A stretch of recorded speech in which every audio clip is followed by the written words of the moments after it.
Welcome to the Bluestocking Circle podcast, Lady Nerds on Popular Culture. We're your hosts, Ashley, B, and Gricel, and this is Minisode 2.5, feedback, favorites, and first impressions. Since we said the first bit of this Minisode is feedback, we have some. Luna D on Twitter wrote back about our Firefly episode, and she really liked it, which thank you, Luna D, for liking it. She said that she liked the convo about representation, emotional manipulation of damsels in distress, which is good that, that was kind of reaching people. She also brought up an interesting point that we had mentioned shows that got canceled a little early. Maybe it was not enough time to develop the characters fully. She felt the same, and she brought up Dead Like Me. It's a show, I personally have never seen it. She says that she loved it. It was canceled after 2 seasons. They tried to tie things up with the movie. So clearly this is not a uncommon problem amongst TV shows. I know B feels the same way, especially about one of your favorite shows. Pushing Daisy is another Brian Fuller series. I have seen Dead Like Me, and it's excellent. I'd also like to recommend Better Off Ted, brutally canceled after only 2 seasons. Brilliant show. So I haven't seen any of these shows, but I'm sure eventually we will be watching them. You're the reason they were canceled, Gricel. Oh my god. So much. The weight of it. It's all your fault. It's all my fault. And as some of you may have seen, we had a poll on Twitter about your favorite Firefly quote. We had 2 or 3 options, and the answer was unanimous. Everyone's favorite quote from Firefly was, "I aim to misbehave" by Mal. Did you guys think that was going to be the one? Or do you have another favorite quote that is not that one? I'm still partial to also, I can kill you with my brain. I did pick I Aim to Misbehave. I think my favorite is Wash at the very beginning. Curse your sudden but inevitable betrayal. But that's because I have a soft spot for him, so anything he says is golden.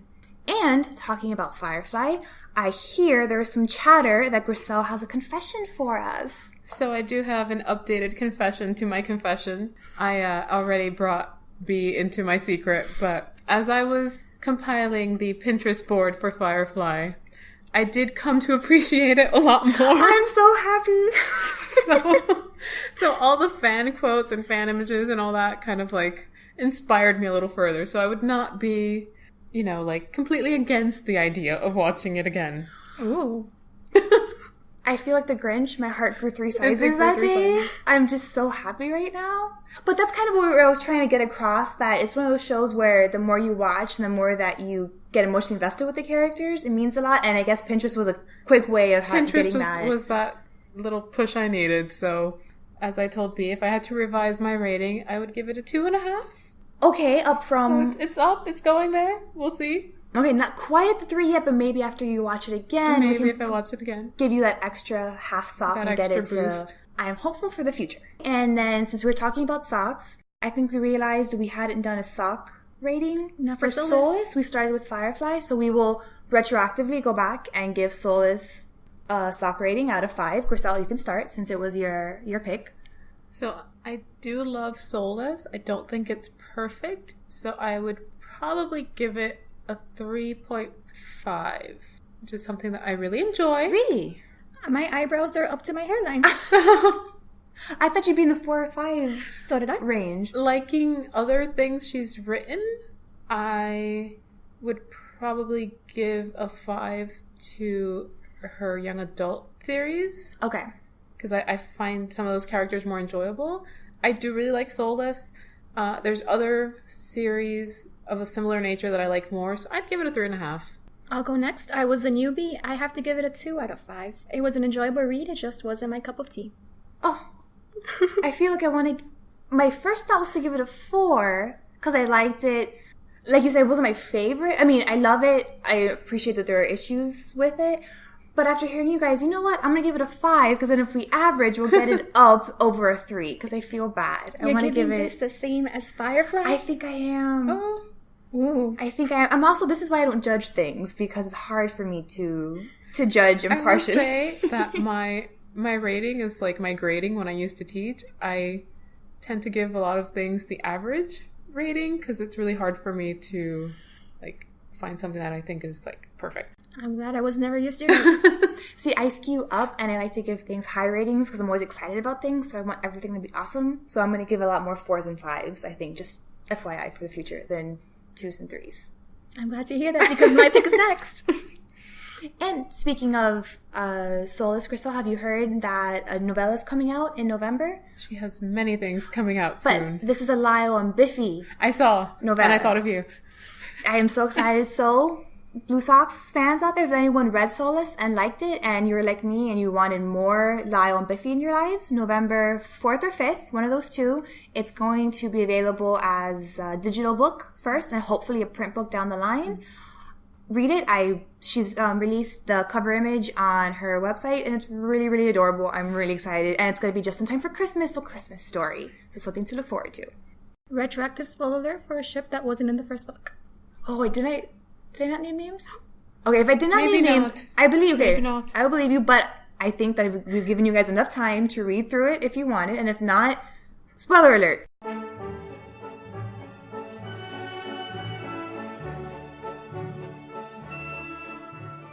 Okay, you guys, so as you know, Halloween is coming up soon. It's one of our favorite holidays, given that we're all lady nerds and we all love to dress up as our favorite fictional characters. In the past, I think we've been Peggy Carter, we've been Jessica Jones, and Golden Age Lois Lane, very important to specify which Lois Lane. And we're not going to tell you which one is which, you guys get to guess and see if you can if you want to match the Bluestocking to the character.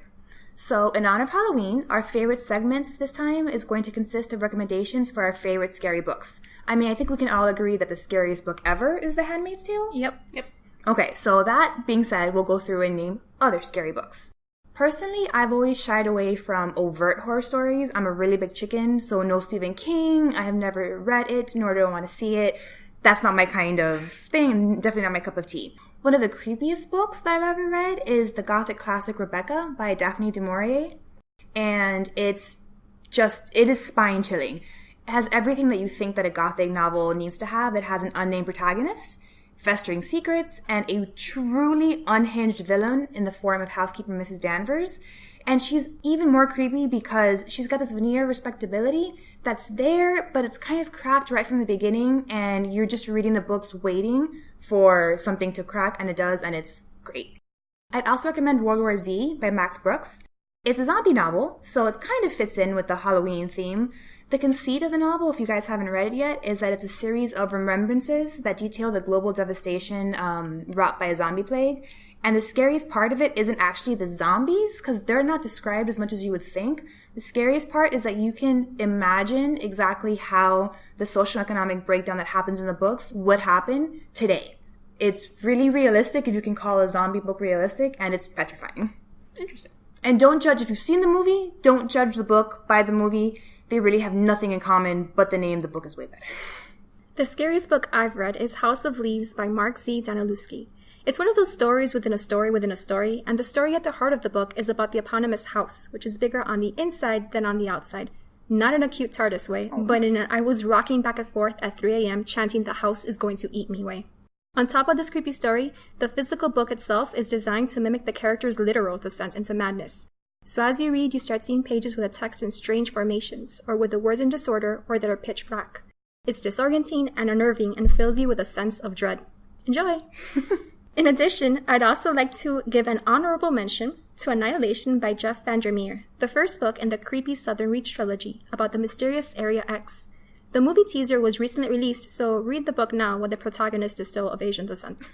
Yeah, that happens way too often. So I'd like to recommend Affinity by Sarah Waters, which is a historical novel set in Victorian England, and it features a heavy dose of Gothic inspiration as it explores the line between death and the living. Now, this is not strictly a horror novel, but there's enough psychological horror and what-if scenarios, and it explores Victorian spiritualism very heavily, so it kind of gets into your head and makes you doubt whether what you think you know is true, which is pretty scary, especially if you're reading it late at night before bed. Not the ideal situation. And in a similar vein, Sarah Waters also wrote The Little Stranger, which is supposed to be a horror novel, and even the synopsis makes me jumpy, so I haven't read it, but if you're willing to take a dare, go for it. And let us know. And let us know what you think, because I can't read that book. So for a less scary Halloween classic, pick up Ray Bradbury's The Halloween Tree, which is one of my favorite Halloween stories. I saw the 1993 animated adaptation as a kid, and I loved it, and then I found the book, and it's just as amazing, if better. So that's always worth picking up at your local library, or it's not as easy to find, but you can find it on Amazon. I used to love that movie as a kid. It was wonderful. I don't think I've ever seen it. It's really rare, and it's hard to find. Mm-hmm. But maybe with Netflix, Hulu, I think it the is. vast reaches of the internet, we can... I think Amazon Prime has it. Ooh, and I do have a subscription to Amazon Prime. Okay, I know what I'll be doing come Halloween.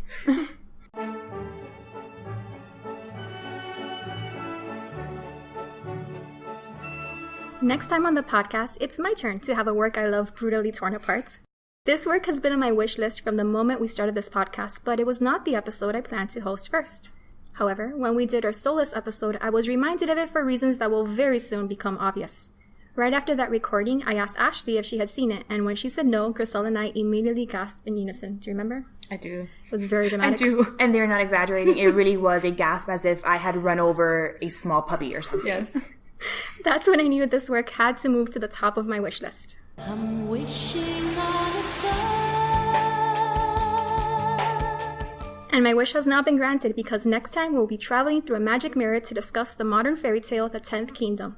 If you're a fan of this 2000 TV miniseries, there's a good chance you too gasped just now when I said the title, since you have probably never heard anyone talk about it before. Gricel, do you remember last year when it came up in our conversations the first time? You told me I was the only person you had heard mention it in about 17 years. This is true. It's one of those works that few people know of, but those who do tend to love it fervently. I truly believe just hearing someone say the title is a sign that you may have found a kindred spirit. Ashley, we're about to convert you into one of these kindred spirits, but as your newbie for now, tell us what you know about the 10th Kingdom. Nothing. I was one of those people, I had never heard of it, not even mentioned. I could not come up with any recollection, however faint, that I'd ever been introduced to this, even in passing. It's a fairy tale. There are 10 kingdoms, maybe, and maybe there's some kind of economic, diplomatic tangle. Maybe somebody's princess doesn't want to marry somebody else's prince, and shenanigans happen. I can say right now the 10th Kingdom is definitely in all sorts of turmoil these days. Would you agree, Gricel? I would say it is. There are many shenanigans. What do you think is the connection to Solace? Well, Solace was an alternate history of Victorian England.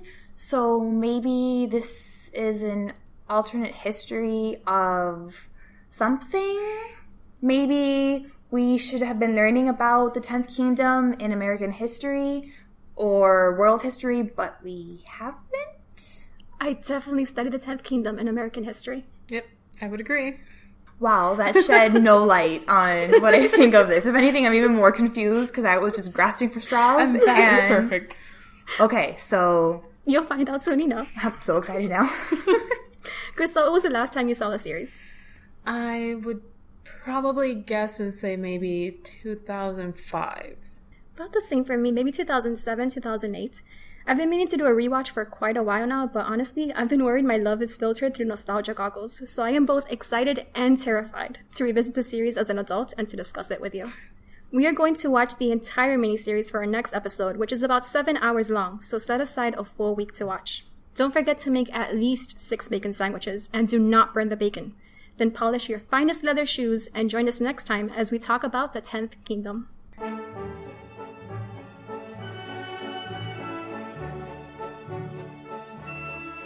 Episode 3, The 10th Kingdom, will be posted on November 1st. In the meantime, you can find us at thebluestockingcircle.com, on Twitter, Instagram, Pinterest, and Tumblr, at BlueSocksCircle, socks spelled S-O-X, or you can always email us at thebluestockingcircle@gmail.com. Cheers!